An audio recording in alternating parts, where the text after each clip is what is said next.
I'm charging up this new pool cleaner that was sent to me. This is an Aiper. It's the Scuba S1. It's a new model that just came out. This is a fully tracked model that'll drive around your pool and climb the walls using these rubber tracks, and they're replaceable, which is nice.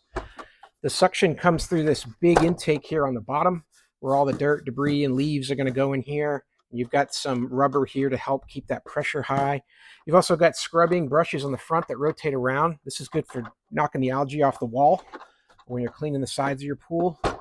Got a button here that controls 4 different modes. It's got a wall and floor mode, wall only, floor only, and then an eco mode that every 3 days it'll run for 45 minutes and clean the pool floor. So that way you can leave it in for about a week before you charge it and get 3 different cleanings. To open it up and clean it out, you're just going to press this little lever here, open up this door, and then here is your bin for all your leaves and everything else that gets in here, bugs, dirt, and whatnot. It's all going to go right in there.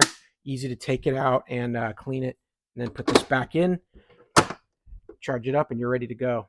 Hey, I hope this video was helpful. Learn a little bit more about this Aiper Scuba S1 cleaner, and I hope this information was useful to you. And as always, hope you have a great day.